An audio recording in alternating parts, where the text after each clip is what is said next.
Continuamos, hermanos, entonces, considerando familias con propósito a la luz de Génesis capítulo 1, versículos 26 al 28. ¿Recuerdan cuál es el primer propósito de la familia que estuvimos considerando la hora anterior? Por ahí escuché algunos muy tímidos. Bien, reflejar la imagen de Dios, correcto. Pasemos a considerar el segundo propósito de la familia según es presentado en Génesis capítulo 1, versículos 26 al 28, que es reproducir la imagen de Dios. Reproducir la imagen de Dios. Así que, además de reflejar la imagen de Dios, la humanidad y específicamente la familia está llamada a reproducir aquella imagen en nuevos adoradores que también son imagen de Dios. Eso está muy claro, explícito en el versículo 28 de nuestro texto. Obsérvenlo, por favor.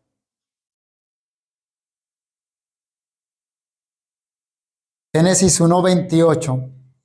Y los bendijo Dios y les dijo: fructificad y multiplicados, llenad la tierra y sojuzgarla, y señoread en los peces del mar, en las aves de los cielos y en todas las bestias que se mueven sobre la tierra.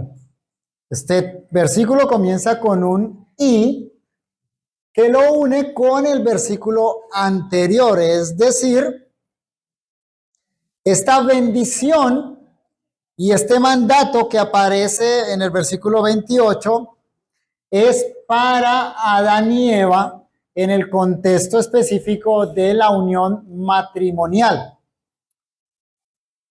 Si bien es un mandato para toda la humanidad y una bendición para toda la humanidad, es un mandato que se cumple en el contexto de la familia. En otras palabras, ¿dónde es que el ser humano se multiplica y fructifica? Debe ser en el contexto de la familia. Es decir, los llamados a procrear son las parejas que se han unido en el bendito vínculo del matrimonio. Por supuesto, entonces, estamos hablando de la sexualidad dentro del matrimonio. Y este texto nos enseña que una de las principales razones del matrimonio y del sexo dentro del matrimonio es la procreación. Sin embargo, déjenme decir ahí, a modo de paréntesis, que la procreación no es el único propósito de la sexualidad, tampoco del matrimonio, ¿no? Hay otros propósitos del matrimonio como la compañía, por supuesto.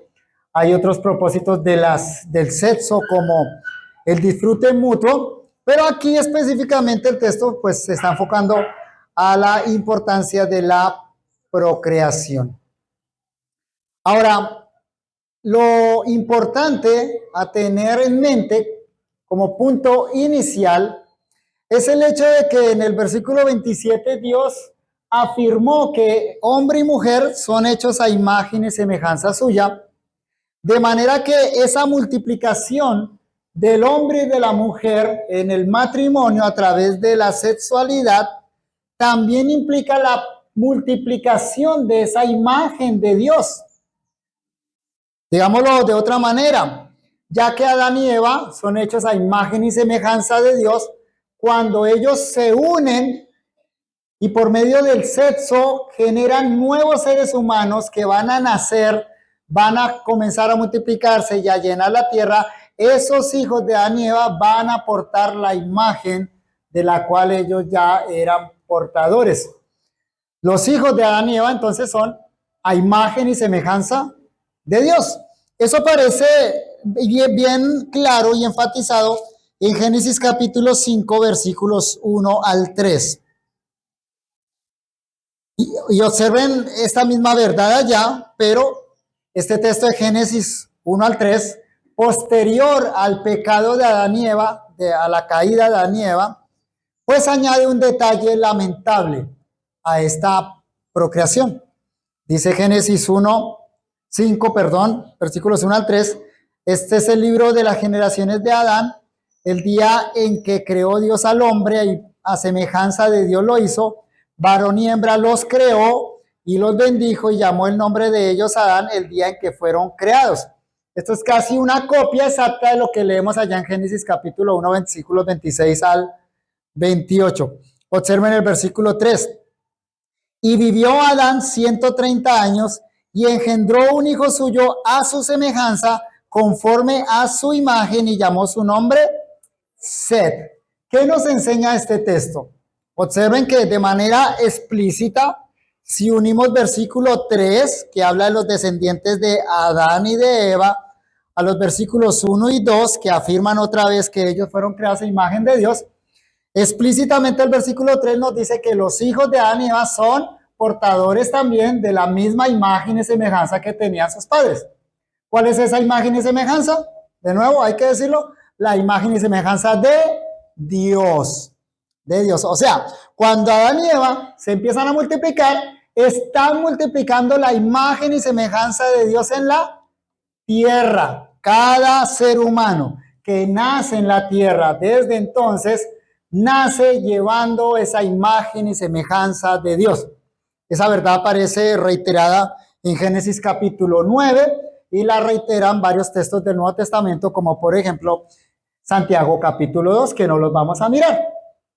Sin embargo, hay una nota implícita ahí en el versículo 3 de Génesis 5. Observen lo que dice el texto otra vez.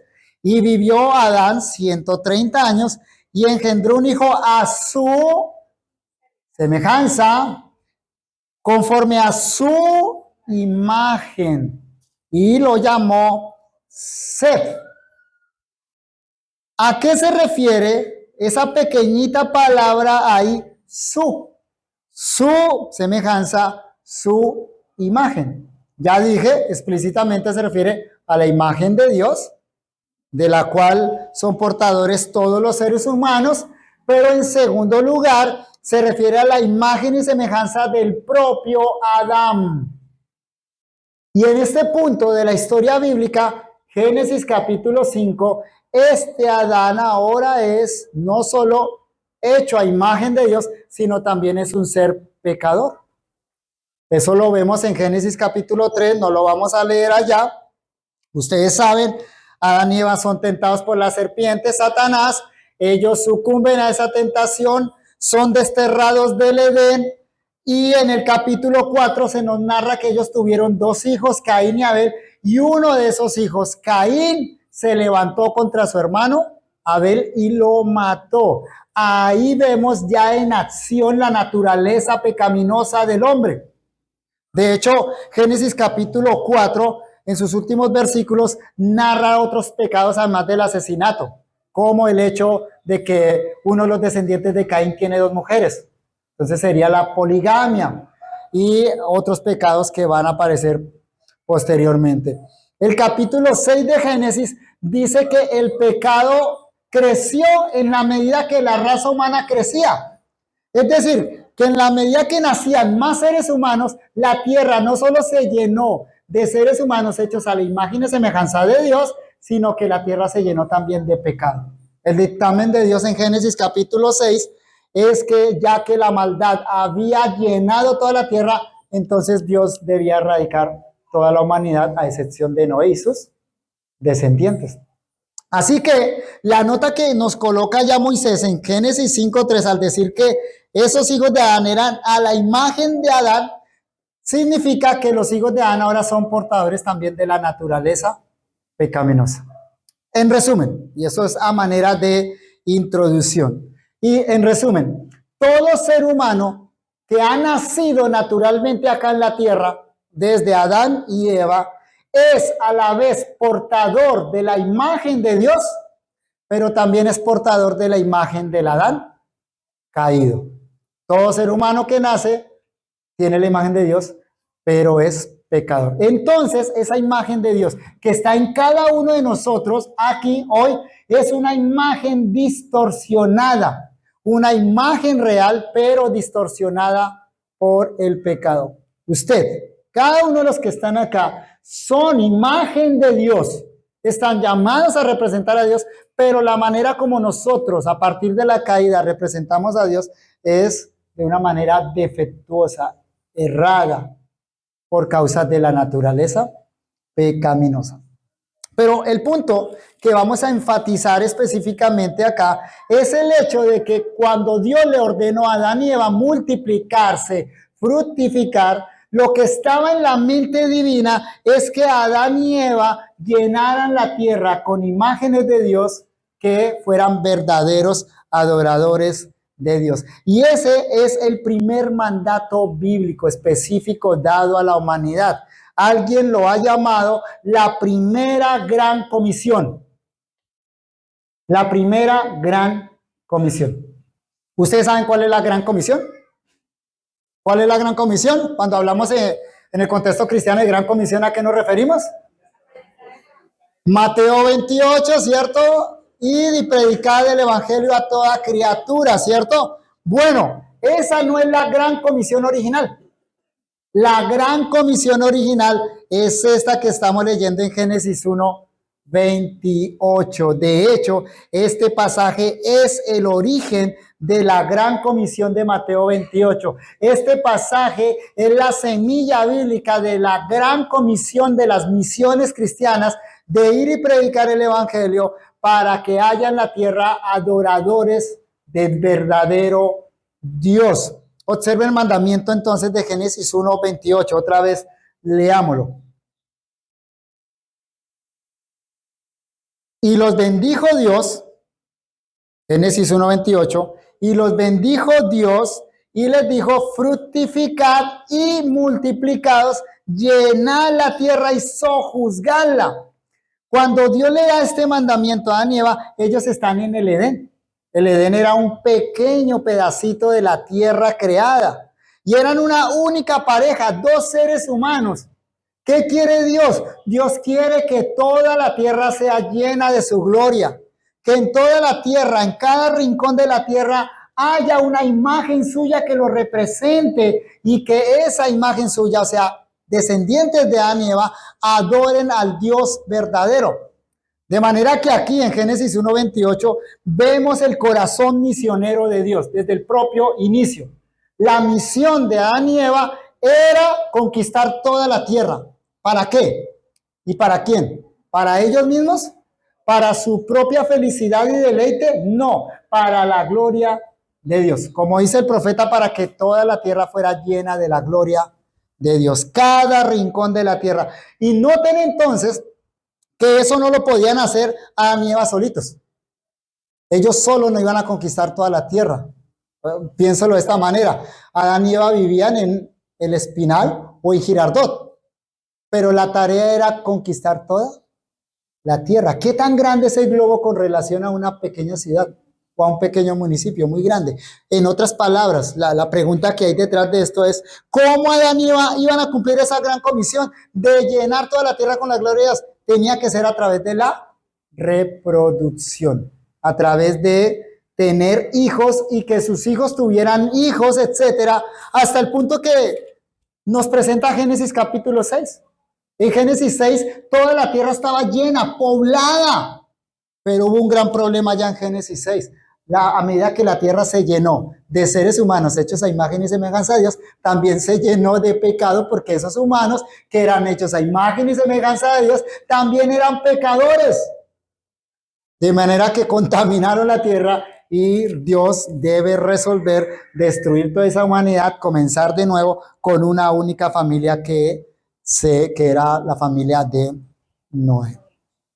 Dios deseaba un universo lleno de hombres y mujeres que reflejaran su gloria, adoradores del Dios verdadero, viviendo en comunión con Dios, disfrutando de su majestad e imitando sus atributos.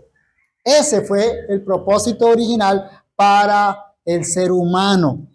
Y habría sucedido naturalmente a través de la procreación y a través de la familia, porque es en el contexto de la familia que se da la procreación, de no ser por el pecado. Pero obviamente Dios no abandona su propósito, es un propósito eterno. Aquí no le falló a Dios el plan. Su plan se iba a cumplir finalmente con la segunda gran comisión. Aquí se la da al primer Adán y la segunda gran comisión la da el segundo Adán a sus seguidores. Es decir, en Génesis 1, la gran comisión es para Adán. En Mateo 28, la gran comisión es de Jesús para sus seguidores. Pero no es la misma gran comisión. ¿Notan? ¿Qué le dice Jesús a sus seguidores? Multiplíquense. ¿Dónde? En toda la tierra. ¿Cómo nos multiplicamos ahora? Ya no es de manera física, sino de manera espiritual. Hablando, obviamente, de verdaderos adoradores de Dios, a través de la proclamación del Evangelio. Pero mi punto es este. En Génesis 1:28 tenemos la primera gran comisión. Tenemos el impulso misionero que va a guiar el resto de la Biblia. Y esa gran comisión de Génesis se da en la unión hombre y mujer, en el sagrado vínculo del matrimonio, a través de la unión sexual que llevaría al nacimiento de hijos, luego otros hijos, luego nietos, luego bisnietos, de tal manera que en todo rincón de la tierra hubiera seres humanos que reflejaran a Dios y que adoraran a Dios. De manera que Génesis nos enseña que la familia, y escúchenme bien esto, que la familia existe para extender la imagen de Dios por medio de la reproducción. La familia existe para extender el testimonio del único Dios verdadero y del reino de Dios hasta los confines de la tierra. Y eso, mis queridos hermanos, por supuesto, particularmente es una verdad para nosotros como cristianos. Hablando con varias personas en diferentes contextos, hay algo muy lamentable dentro del cristianismo. ¿Sabían ustedes el cristianismo moderno? Las parejas cristianas modernas, y es que no quieren reproducirse. Los países que otrora eran cristianos, y déjenme decirle cristianos entre comillas, o sea, por nacimiento, porque padres cristianos engendraron hijos cristianos, no nacidos de nuevo, ¿cierto? Pero cristianos por nacimiento, hoy en día ya no son cristianos porque los cristianos ya no se procrean. Pero por decir algo, los musulmanes sí se procrean. Y la tierra se está llenando de musulmanes porque ellos sí procrean. Aquí cabe, entre paréntesis, algunas preguntas para las parejas futuras o las parejas jóvenes. ¿Se están casando con el propósito de procrear? Es una pregunta importante para las nuevas parejas. Y es triste que cuando uno pregunta a parejas cristianas si desean tener hijos cuando se casen, muchos dicen no. No vamos a tener hijos. Pero ¿qué nos está diciendo Génesis 1:28? Deben casarse con el propósito resuelto de tener hijos. Que Dios en su soberanía no le mande hijos, eso es diferente, pero hay una segunda oportunidad y una segunda ocasión, y de eso queremos también hablar acá. Otra vez, el punto es entender entonces que en la familia debe procrearse la imagen de Dios. Y eso significa para nosotros como padres cristianos dos cosas. La primera, que debemos reproducir hijos no solo físicos, sino también espirituales. Y eso es lo primero entonces de lo que yo quiero hablarles a la luz de este texto. Lo primero es esto: reproducimos la imagen de Dios por medio del discipulado de nuestros hijos. Es decir, asumo acá de manera clara y directa que las parejas cristianas se reproducen, que tienen hijos. Otra vez, si soberanamente Dios no les da hijos, eso es diferente, pueden contemplar la opción de la adopción. Pero una pareja cristiana tiene hijos físicos. La pregunta que hay detrás de esta primera afirmación entonces es la siguiente: ¿nos debemos contentar simplemente con reproducir hijos físicamente? No. A la luz de Génesis, ¿qué es lo que estamos contemplando? ¿Cuál es el deseo de Dios? Es decir, cuando Dios le dijo a Adán y Eva, fructificad y multiplicad, llenad la tierra, lo único que Dios les estaba diciendo allá a ellos es, bueno, dedíquese a procrear como conejos. No, les está diciendo, procreen hijos para que esos hijos lleven mi imagen, la de Dios, y la extiendan por toda la tierra. Eso en nuestro contexto actual, después de la caída, significa que como padres cristianos debemos no solo buscar tener hijos físicamente, sino también que nuestros hijos físicos lleguen a ser hijos espirituales de Dios. Aquí estamos suponiendo varias verdades teológicas, ¿no? Déjeme repasar una de esas verdades teológicas. Y es esta. Todo ser humano, a partir de la caída de Adán y Eva, que nace en esta tierra, sigue siendo portador de la imagen de Dios, pero ahora porta la imagen del Adán caído. O sea, todo ser humano que nace en esta tierra, nace en una condición de pecado y por lo tanto separado de Dios. No nace siendo hijo de Dios. Así sean hijos de creyentes, así sean hijos de cristianos, como alguien bien dijo, Dios tiene hijos, no nietos. Nuestros hijos que nacen de hogares cristianos, que nacen en el contexto de la iglesia, ciertamente son grandemente privilegiados. Pero en ellos, de manera personal y particular, debe hacerse una realidad el nuevo nacimiento. Ahora, ¿cuál es el instrumento particular, el instrumento especial que Dios utiliza para que nuestros hijos, habla familias cristianas que están acá, a padres cristianos, para que nuestros hijos lleguen a la salvación? ¿Saben cuál es ese instrumento? No es la iglesia, no es el pastor, no es la escuela cristiana, es el discipulado al interior de la casa. Padres cristianos, no podemos contentarnos con simplemente procrear físicamente hijos. Cuando Dios te dé hijos, dale gracias, pero asume una responsabilidad delante de Dios, incluso delante de la iglesia, de discipular a esos hijos, de criarlos, como dice el apóstol Pablo, en la disciplina y la amonestación del Señor. Eso es la primera gran verdad que nos enseña este pasaje de Génesis. Otra vez, entonces, reproducimos la imagen de Dios por medio del discipulado de nuestros hijos. ¿Cuándo podemos descansar como padres cristianos? Digo descansar espiritualmente en nuestra tarea de padres cristianos. Podemos descansar cuando nuestros hijos finalmente compartan nuestra fe. Cuando a través del discipulado, de la instrucción en el hogar, Dios quiera bendecir esos esfuerzos y nuestros hijos digan de manera personal, de manera clara, comparto esa fe, creo en el Dios que tú me has predicado. Ahí en ese momento tenemos a alguien que no solo porta la imagen de Dios por ser descendiente de Adán, sino que ahora es un portador de la imagen del nuevo ser humano creado en Cristo Jesús. Ese mandamiento está en todas las Sagradas Escrituras. Déjenme mirar unos textos que seguramente ustedes conocen, pero leámoslos de nuevo con esto en la mente, lo que estamos diciendo de la gran comisión y de la gran misión. Quiere decir, mis hermanos amados, que la gran comisión no empieza en África. La gran comisión, ¿dónde empieza? En la casa. Noten Deuteronomio, capítulo 6, versículos 4 al 9. Sé que ustedes lo conocen. Pero observen cómo acá Dios, en el antiguo pacto a Israel, le está imprimiendo esta verdad que está claramente señalada en Génesis capítulo 1, versículo 28.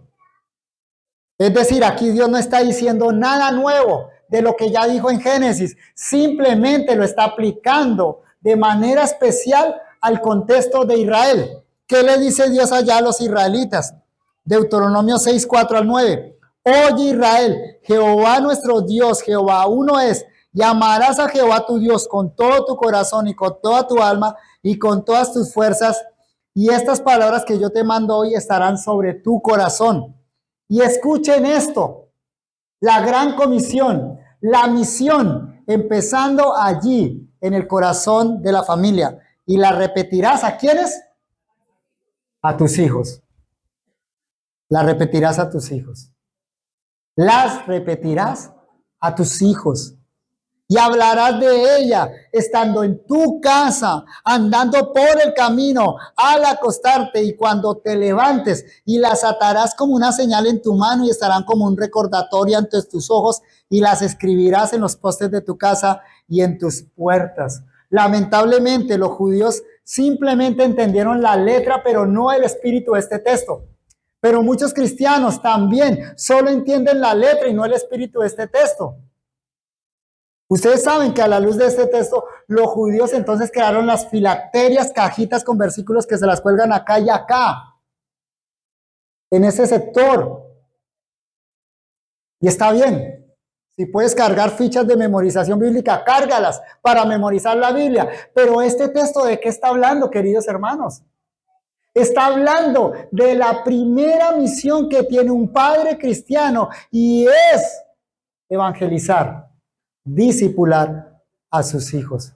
¿Cómo se hace? Se hace viviendo el evangelio, se hace proclamando el evangelio en cada situación y en cada aspecto de la vida. Cuando Deuteronomio expresa en este pasaje, repetir esas palabras cuando estés en la casa, cuando andes en el camino, cuando te acuestes, cuando te levantes. Cuando Deuteronomio dice que las ates a tu mente, que las tengas presente en tus ojos, lo que está diciendo es que estas verdades se las debes enseñar a tus hijos con la palabra, abriéndole la Biblia y proclamándole verbalmente la palabra, pero sobre todo con tu vida, con tu ejemplo, siendo imagen y semejanza de Dios en tu manera de vivir.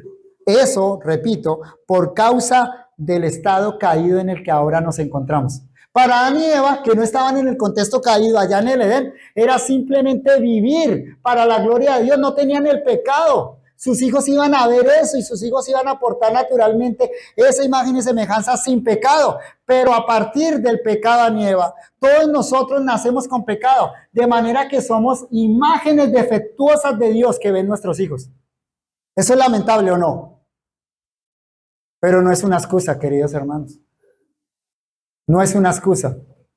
Porque a través de la operación poderosa del Espíritu Santo, siendo nosotros verdaderos y genuinos hijos de Dios, podemos vivir un cristianismo que puedan ver nuestros hijos, que puedan ver en nosotros la imagen y semejanza de Cristo, para que ellos anhelen creer el Evangelio.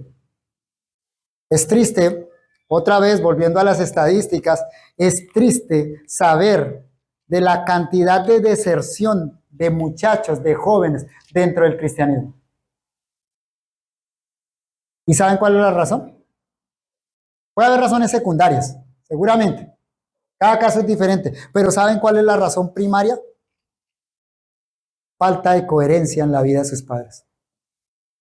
No vieron un verdadero cristianismo en sus padres. Dicen, si eso es cristianismo, ¿yo para qué quiero eso? Dios nos está llamando a ser misioneros al interior de nuestra casa. Está bien que tú tengas el deseo de ser misionero, no sé, alguna tribu acá en Colombia, que quiera ser misionero en la India, en África. Está bien, si Dios está colocando ese deseo en tu corazón, qué bueno. Pero entiende algo, la misión comienza en casa. ¿De qué te va a servir a ti ir, ser misionero, proclamar el evangelio a otras personas si en tu propia casa no has proclamado el evangelio? Miren cómo nos lo expresa el Salmo, capítulo 78. Salmo 78. Hay muchos salmos que hablan de esta verdad. Pero miremos aquí unos versículos en el Salmo 78, los primeros 8 versículos específicamente.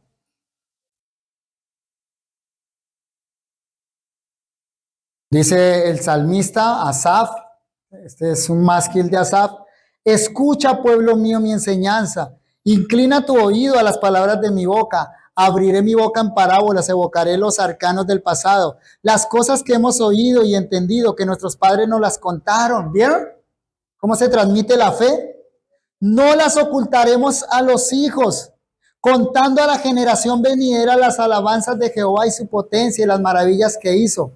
Él estableció en un testimonio en Jacob y puso una ley en Israel, la cual mandó a nuestros padres que la comunicasen a sus hijos, para que lo sepa la generación venidera y los hijos que nacerán, y los que se levantarán lo cuenten a sus hijos, o sea, generación tras generación, a fin de que pongan en Dios su confianza y no se olviden de las obras de Dios, que guarden sus mandamientos y no sean como sus padres, generación contumaz y rebelde, generación que no dispuso su corazón, ni fue fiel para con Dios su espíritu. ¿Sabe cómo se transmite la fe? En la casa, al interior de la casa. Y es habitual, hermanos, en Dios, que Dios llame a salvación al interior de las casas cristianas. Digámoslo de otra manera, nuestros hijos que nacen en un contexto cristiano están más cerca de la salvación que aquellos que no crecen en un contexto cristiano. Tienen grandes privilegios, pero muchas veces como padres cristianos no les suministramos, no les damos esos privilegios que Dios nos ha dado. A veces no les transmitimos la palabra de Dios, no les enseñamos las verdades bíblicas, no hacemos un discipulado con nuestros hijos, no hacemos un devocional familiar, no les proclamamos el evangelio y muchas ocasiones como padres cristianos no le damos un verdadero y fiel testimonio a nuestros hijos. Pero no tiene que ser así, porque nosotros hemos sido transformados por la verdad del evangelio. Hemos sido transformados por la proclamación del evangelio y la operación poderosa del Espíritu Santo. Hermanos, qué bueno que salgan a evangelizar.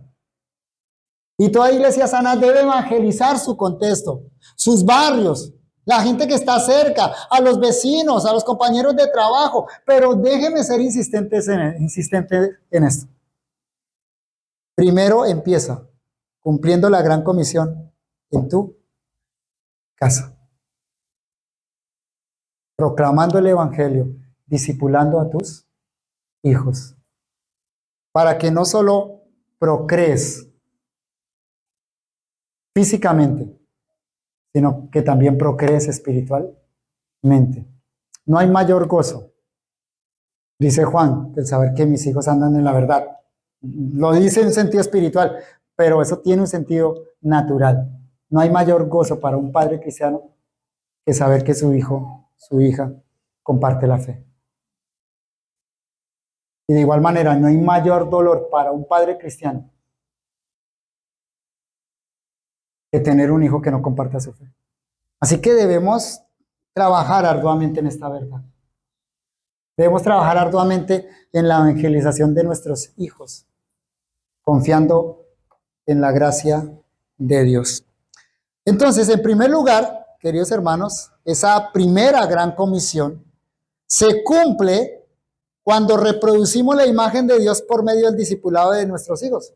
Pero en segundo lugar, se cumple cuando reproducimos la imagen de Dios por medio del discipulado de las naciones. Y observen el orden que estoy dando. Primero la casa y luego sí fuera de la casa. ¿Cómo reproducimos la imagen de Dios? Físicamente, pero espiritualmente en nuestros hijos, discipulando a nuestros hijos y posteriormente, por supuesto, predicando, proclamando el evangelio para traer a nacimiento nuevos hijos de Dios fuera del contexto de la casa. ¿Y ahí cuál es el límite? Cuando salimos del contexto de la casa a proclamar el evangelio fuera de la casa, ¿cuál sería el límite? Hasta lo último de la tierra. Como nos dice la gran comisión de Mateo 28. Y predicar el evangelio a toda criatura. Luego, en Hechos, Jesús le dice a los discípulos que proclamen el evangelio en el poder del Espíritu Santo desde Jerusalén, en Samaria y hasta lo último de la tierra. Esa es la gran comisión. Y esa gran comisión de Mateo está basada en la autoridad total de Jesucristo. Vayamos a Mateo capítulo 28. Versículos 18 al 20.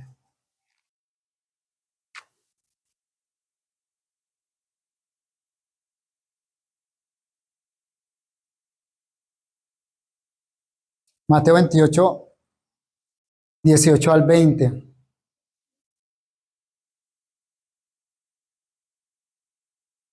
Dice, y Jesús se acercó y les habló diciendo, toda autoridad o toda potestad me ha sido dada en el cielo y en la tierra.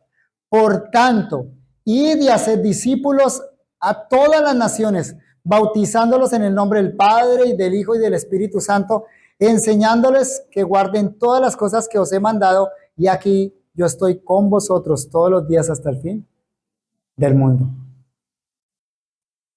Hay algo maravilloso acá, en estas palabras de Jesús, y es en lo que quiero enfatizar particularmente, y es la certeza de lo que Cristo nos manda hacer. Cristo nos dice, vayan y hagan discípulos. En términos de Génesis, ¿qué significa ir y hacer discípulos? En términos de Génesis significa es, vayan y reproduzcan la imagen de Dios.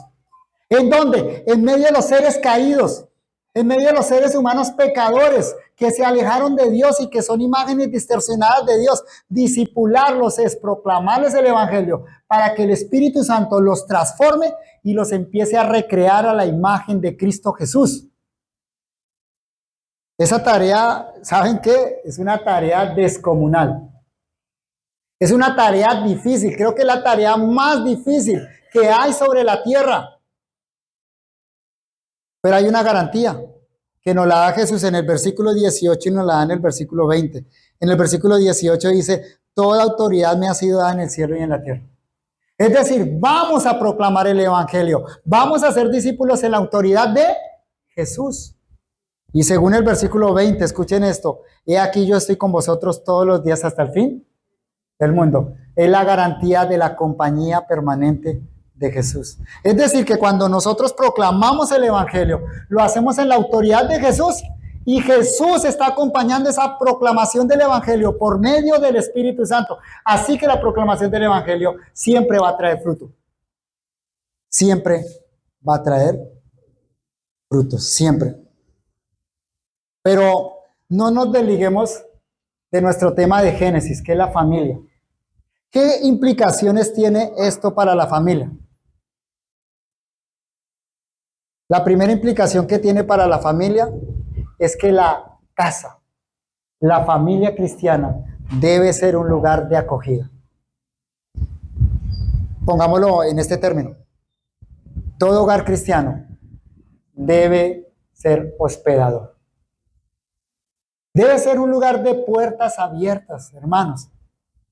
Otra vez, ¿para qué? Estoy diciendo que toda familia cristiana, todo hogar cristiano debe ser un lugar de puertas abiertas, debe ser hospedador. La pregunta otra vez, ¿para qué? Es decir, simplemente nos interesa hacer un lugar de acogida, donde alguien tenga un techo, donde alguien tenga comida, donde alguien tenga descanso. Sí, primariamente, pero no como el propósito más grande. ¿Cuál es el propósito más grande? Proclamar el evangelio. Y noten lo que esto significa. Por ejemplo, a una pareja cristiana que Dios no le dé hijos, entonces ellos no pueden cumplir la gran comisión de Génesis 1:28. ¿Que la hagan las parejas que tienen hijos? No. ¿Qué es lo que implica lo que estamos diciendo, queridos hermanos? Esa familia, esa pareja que no tiene hijos, se puede convertir en un lugar de acogida por medio de la adopción. Puede adoptar hijos y adopta hijos físicos. ¿Para qué? Siempre tengamos en mente el para qué. ¿Para qué adopta hijos? Simplemente para que ese niño tenga un hogar. Eso lo puede hacer una familia no cristiana. Y hay muchas familias no cristianas que adoptan. Y es más fácil que le den adopción a una familia no cristiana, tristemente. ¿Para qué? ¿Para qué una familia cristiana quiere una adopción? Sí, para darle un hogar a un niño que no tiene hogar. Pero finalmente, para proclamarle el evangelio y que ahí entonces hayan adoradores de Dios. Pero digamos que la familia, esa pareja no quiere adoptar. O supongamos que es una familia, como en mi caso, que los hijos ya salieron. Mis hijos ya salieron del hogar, mi hija ya se casó, mi hijo está haciendo una especialización en Bogotá. ¿Qué podemos hacer nosotros como pareja cristiana? En el mundo el pensamiento es, por fin, el nido vacío. Ahora sí nos vamos a ir a pasear por el mundo, a conocer y a disfrutar el uno al otro. Sí, qué bueno, y hemos pensado en esas cosas con mi esposa. Pero ¿qué tal si nuestro hogar se vuelve un lugar de refugio? Para jóvenes que están solos. ¿Cuántos jóvenes hoy están solos? ¿Cuántos jóvenes hoy que son cristianos van a la iglesia sin sus papás? Sus papás no quieren saber nada del cristianismo. ¿Esos jóvenes no necesitan una familia? ¿No necesita una familia cristiana que los acoja, que los reciba ahí, que les provea el amor, el afecto, el compañerismo del que hemos hablado anteriormente? Pero nuestro cristianismo a veces es tan reducido, nuestra vista del cristianismo es tan pequeña que nunca vemos esas oportunidades que Dios nos da para cumplir la gran comisión.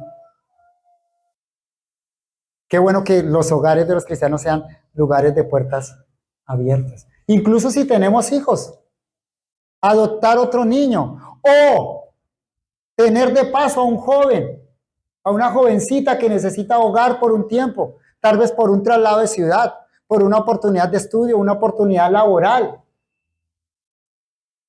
Hemos tenido esas ocasiones de jóvenes de algunas de nuestras iglesias que se mueven a otra ciudad. Llamamos en esa ciudad a pastores, amigos, y decimos, mire, este joven se va a ir a vivir a esa ciudad. ¿Hay alguna familia cristiana que lo quiera acoger? ¿No creen ustedes que es mejor a que ese joven vaya y se meta por una residencia estudiantil? ¿Notan cuántas oportunidades podemos tener que Dios nos puede dar en nuestras diferentes circunstancias para cumplir esa gran comisión de Génesis capítulo 1, versículo 28? Y hay otra manera de hacerlo. ¿Y saben cuál es la manera en la que nos enseña específicamente Mateo? Discipulando. ¿Quieres reproducir la imagen de Dios? Tú me dices, no, es que soy soltero, entonces no puedo reproducir la imagen de Dios. No estás entendiendo entonces. Sí, no puedes reproducir todavía la imagen de Dios físicamente.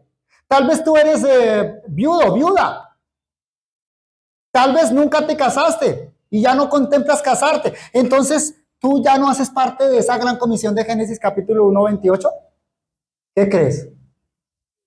Si eres parte de esa gran comisión, porque Dios te llama a reproducir su imagen en otros. ¿Cómo lo haces, querido hermano o hermana? Lo haces predicando el evangelio, trayendo hijos espirituales y discipulando a esos hijos espirituales. No es la tarea del pastor o únicamente del pastor. Es la tarea de todo cristiano. Todo cristiano, por la operación poderosa del Espíritu Santo, tiene la capacidad de reproducirse espiritualmente. Y nota qué maravilloso es esto, porque quizá que hay personas que físicamente, biológicamente son estériles. A veces Dios manda eso. Quiero decirte algo. Dios, por el Espíritu Santo, si tú eres hijo o hija de Dios, Dios te ha dado el poder y la capacidad de reproducirte espiritualmente. Y qué maravilloso es tener hijos espirituales, ¿o no? Leemos en las epístolas cómo el apóstol Pablo habla de sus hijos, aquellos que engendró por la fe. Cómo habla de ese Onésimo que engendró en las prisiones en el evangelio. Cómo se expresa de un Timoteo, de un tío Tito, mi verdadero hijo en la fe. Así que hay algo más grandioso que la procreación física. La procreación física es maravillosa. Quienes Dios nos ha dado la oportunidad de ser padres, siempre agradeceremos eso de parte de Dios. Pero hay algo más grande que la procreación física. ¿Saben qué es? La procreación espiritual. La reproducción espiritual. Y el reino de Dios se está multiplicando hoy en día no por procreación física, sino por procreación espiritual.